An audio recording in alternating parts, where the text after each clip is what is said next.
अस्सलाम वालेकुम जी, कैसे हैं आप सब? उम्मीद है कि ठीक-ठाक होंगे और मेरी आने वाली रेसिपी का इंतज़ार कर रहे होंगे। अच्छा जी, स्टार्ट करते हैं आज की मज़ेदार सी रेसिपी। और ये रेसिपी जो है हमेशा बच्चों की पसंद तो रही ही है, लेकिन बड़ों की पसंद भी ये ज़रूर होती है। तो मैंने सोचा चलें आपके इफ्तार के लिए आज स्पेशल सी रेसिपी बताती हूँ कि आपके इफ्तार में भी ये चार चाँद लगा दें और आपके इफ्तार को मज़ेदार बना दें। ठीक है? आपको हर टिप बताऊँगी, हर चीज़ बताऊँगी कि कमर्शियल तरीके पर किस तरह से ये बर्गर रेडी होते हैं और वो किस तरह से इनके अंदर टेस्ट जो होता है वो इसके अंदर डालते हैं, क्या वो टेस्ट होता है, किस चीज का वो टेस्ट होता है और किस तरह से वो टेस्ट बनाएंगे। ठीक है। अच्छा, सबसे पहले तो आपने यहाँ पर फ्रेश काम पहले करना है, क्योंकि फ्रेश चीज होगी तो हमारी चीज अच्छी बनेगी। आपने फ्रेश ले लेने हैं बर्गर और मैंने ये लंबे वाले बर्गर्स का यूज किया है। आप कोई भी यूज कर सकते हैं, कोई मसला नहीं है। ठीक है। लेकिन मैंने ये लंबे वाले बर्गर का यूज किया है, मुझे ये ज्यादा पसंद है तो मैंने ये मंगवाए हैं। आप इसके अलावा कोई और भी मंगवा सकते हैं, इसका कोई मसला नहीं। ठीक है, यार चॉइस के ऊपर होता है। जिस तरह की चीज आपको पसंद है उस तरह की आप चीज़ मंगवा लें। बस तरीका हम लोग को बताना होता है कि तरीका क्या है चीज़ को बनाने का, तो वो हम आपको बताते हैं। ठीक है। अच्छा, ये चटनी बड़ी स्पेशल है। कोई मायोनीज़ नहीं, कोई चीज़ इसके अंदर ऐड नहीं है भई। देसी सा ये एक चीज़ है जो हमारे बर्गर को जूसी सा बनाएगी और ज़बरदस्त सा टेस्ट देगी। अब इसके अंदर डाला क्या है, थोड़ा-सा दही लेना है। दही याद रहे खट्टा ना हो, ठीक है? दही थोड़ा-सा लेंगे, हरी मिर्च और उसका धनी का एक बना लेंगे, पेस्ट सा बना लेंगे, चटनी सी बना लेंगे और ज़रा हरी मिर्चों को ना तेज़ रखना है, फुल तेज़ रखना है, ठीक है? अब ये काफ़ी स्पाइसी होंगे। अब जिन्हें स्पाइसी पसंद है ना, उन्हें तो ज़रा ज़्यादा लगा कर दीजिएगा कि दूसरी बार माँगे ना, और जिनको कम पसंद है, उन्हें थोड़ी-सी कम लगा दें, ठीक है? बस यही ये चटनी है, बिल्कुल सिंपल सी है, बहुत ही आसान तरीके से बन जाने वाली है और इसमें कोई भी इस तरह का इंग्रीडिएंट मैंने ऐड नहीं किया जो आपके लिए मुश्किल हो। मेरी कोशिश ही यही होती है कि आपके साथ वो शेयर किया जाए जो हर चीज़ घर पर अवेलेबल हो, ठीक है? अच्छा, ये केचअप है, सिंपल केचअप है। कोई भी फ्लेवर ले लें, कोई भी फ्लेवर आप इसके अंदर ऐड कर सकते हैं, कोई इशू नहीं। ठीक है, इस तरह से मैंने ये भी डाल दिया, ठीक है। अब जो ये शामी है, शामी की रेसिपी मैंने अपनी पिछली वीडियो के अंदर आपको बताया है कि किस तरह से ये शामी रेडी करनी है और उसका लिंक मैं आपको अपने डिस्क्रिप्शन में पिन कर दूंगी। आपने वहां जाकर अच्छे से ये शामी सीख लेनी है और फिर आपने ये रेडी करनी है, ठीक है। ये शामी बहुत ज़रूरी है इस बर्गर के लिए, क्योंकि ये मेन चीज़ है। तो आपने ये शामी रेडी कर लेनी है। जाकर देखें, विजिट करें ये रेसिपी और फिर इसके इसके अंदर ऐड करें, ठीक है। अच्छा, हर बर्गर के अंदर मैं एक डाल रही हूँ इस तरह से हाफ हाफ करके। तो छुरी की मदद से मैंने इस तरह से इसको कर दिया है ताकि ये प्रेस हो जाए। ठीक है, आपने इसको प्रेस कर देना है और फिर आपने इसको अच्छे तरीके से फैला देना है, ठीक है। क्योंकि ये शामी का जो फ्लेवर है ना, ये इसके अंदर बहुत अच्छा आने वाला है। मैं बता दूं कि ये आलू तो नहीं है, ठीक है। ये तो आपको वीडियो देखने के बाद पता लग जाएगा और ये ऑप्शनल है कि अगर आपको बस नहीं डालनी, ठीक है। क्योंकि आलू की थी उसके चटनी में कोई मसला नहीं है, लेकिन आपने मेरी वीडियो देखें, ये आलू की शामी बहुत बहुत दिखती है, ठीक है। चलिए जी, हमारे यहाँ तक रेडी हो गया। अच्छा, मैंने चारों रखी थे इसलिए से मेरा काम आसान हो गया। और क्योंकि मैंने 4 बनाने थे तो फिर मैंने कहा कि चलें अब सब इस तरीके से हम काम कर लेते हैं ताकि आसान तरीके से जल्दी से हो जाए।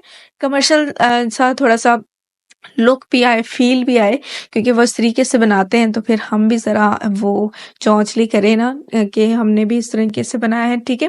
अच्छा, फिर इस तरीके से मैंने शामी थी मेरे पास और एक, तो मैंने चारों पर और इसके इस तरह से कर दी कि थोड़ा-सा हैवी-हैवी हो जाए और एक बर्गर ही आपके लिए फुल हो, ठीक है। अच्छा, फिर मैंने केचअप की कोटिंग कर दी है, दोबारा से केचअप डाल दिया है, ठीक है। मैंने नीचे भी डाला था, मैंने फिर ऊपर से डाल दिया, ठीक है। और अच्छा, ये एक बात मैं आपको बता दूं कि इसके अंदर मैंने कोई हैवी सॉसेस ऐड नहीं किए, सिंपली, क्योंकि हमारा देसी सा यहाँ पर हमें जो मिलती हैं ये शामी वाले बर्गर, वो सिंपल सा कमर्शियल तरीका आपको बता रही हूँ, ठीक है। ये आप मेयोनीज़ के साथ भी खा सकते हैं, वो भी सॉस बनाकर उसके साथ भी आप इसको एन्जॉय कर सकते हैं, ठीक है? इस तरह से मैंने रिंग टाइप काट लिए थे प्याज़, ये भी इसके अंदर डाल देते हैं और ये भी आप ना अच्छे तरीके से काट कर नमक लगाकर अच्छे तरीके से धो लीजिएगा, ठीक है? इसकी कड़वाहट को मार लीजिएगा, फिर आपने इसके अंदर ऐड करने हैं कि कड़वापन इसके अंदर ना हो, ठीक है? अच्छा कमर्शियल तरीके से जो बनाते हैं ना वो इतने एक्सपेंसिव चीज़ें नहीं यूज़ करते हैं, ठीक है? क्योंकि उनकी बजट के हिसाब से होता है, ठीक है? मैंने उस तरीके से बनाया ही बिल्कुल सिंपल तरीके से कि फ्रेश भी हो, घर में भी बना हो और आपको पसंद भी आ जाए, ठीक है? अच्छा खीरे भी इस तरह से मैंने रिंग में काट लिए हैं, ये भी आपने इस तरीके से काट लेने हैं, अगर आपको लंबे पसंद है तो वो इसके अंदर डाल सकते हैं, कोई मसला नहीं है, ठीक है? इस तरह से काट लें और ये भी इसके अंदर डाल देते हैं। मैं साथ-साथ चारों के काम इसलिए कह रही हूँ कि मेरा काम ज़रा शॉर्ट हो जाए, ठीक है? और ये जी बंद गोभी मेरी फ़ेवरेट है। ये इसके अंदर जब जाती है तो बड़ा मज़ेदार से इसका टेस्ट आ जाता है, बड़े मज़ेदार से इसका लुक आ जाता है। और एक बात और कि रमज़ान में ये बर्गर्स जो है ना, ये बच्चों के तो फ़ेवरेट होते हैं क्योंकि ये फ्रेश है, इसमें कोई भी ऐसी चीज़ नहीं जो अनहेल्दी हो, ठीक है? मैंने कोई इस तरह की चीज़ ऐड नहीं की। वेजिटेबल्स है और हमारे शामी है, कोई इस तरह की चीज़ नहीं, ठीक है? घर पर बना के दें क्योंकि इफ्तार के बाद हाँ, अनहेल्दी चीज़ बहुत ही हमारे लिए हार्मफुल हो सकती है, तो आप इस तरह की रेसिपी उनको बना के दें ताकि उनकी इफ्तारी अच्छी हो, उनका सारे दिन के बाद की जो भूख है, उनके सारे दिन के बाद की जो सब्र है, वो खुशी में तब्दील हो, ठीक है? अच्छा ये जो मैंने चटनी बना के रखी थी दोबारा से इसके ऊपर मैं डाल रही हूँ, कोट कर रही हूँ, ठीक है? ये मैंने दोबारा से चारों के ऊपर कोट कर दी है। मैं आपको पहले पहले ही बता दूँ कि स्पाइसी काफ़ी थी, बहुत ज़्यादा स्पाइसी मैंने की थी। मैंने ऑनेस्टली आपको बता रही हूँ काफ़ी स्पाइसी थी। अगर आपको स्पाइसी पसंद है, अगर आपके घर स्पाइसी खाते हैं तो आप ये ज़्यादा डालिएगा, ठीक है?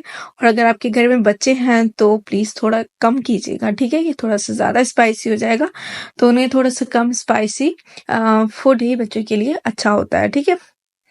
अच्छा यहाँ तक हमारे जो बर्गर है ना वो हो गए हैं मुकम्मल, ठीक है? मैंने चारों के ऊपर दोबारा से केचअप डाल दी है, ठीक है? केचअप तो बच्चों की फ़ेवरेट होती है तो फिर वो तो ज़्यादा से ज़्यादा डालें, ठीक है? अब जी इनके ऊपर इनके कपड़े दोबारा डाल देते हैं, ठीक है? अच्छा जो बर्गर का ऊपर वाला हिस्सा था वो दोबारा से डाल देते हैं और इनको थोड़ा-थोड़ा सा ना प्रेस कर लीजिएगा, ठीक है? ताकि इस तरह से एक दूसरे के साथ हर चीज़ मिल जाए, ठीक है? अब ये मैंने सारे इस तरीके से तैयार कर लिए हैं, देख लीजिए आप ज़बरदस्त सा ये लुक इसका आया है और ज़बरदस्त सा ये मज़ेदार सा बन के तैयार हुआ है।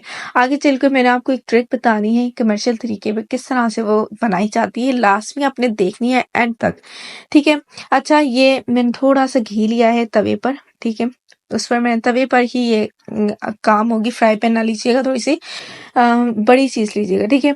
अच्छा ये मैंने इस तरह से अंडा फैला दिया है, जिस जिस साइज़ में मेरा बर्गर था उस साइज़ के अंदर मैंने इसको कर दिया। अब बर्गर की जो सीधी वाली साइड है ना आपने इसके ऊपर इस तरह से रख देनी है और उसको थोड़ा-सा कर लेना प्रेस। यहाँ पर आपने एक चीज़ और करनी है कि अपनी जो आग है उसको थोड़ा-सा लो कर दें, क्योंकि अगर ये तेज़ आग होगी ना तो ये बहुत मसला करेगी, ठीक है?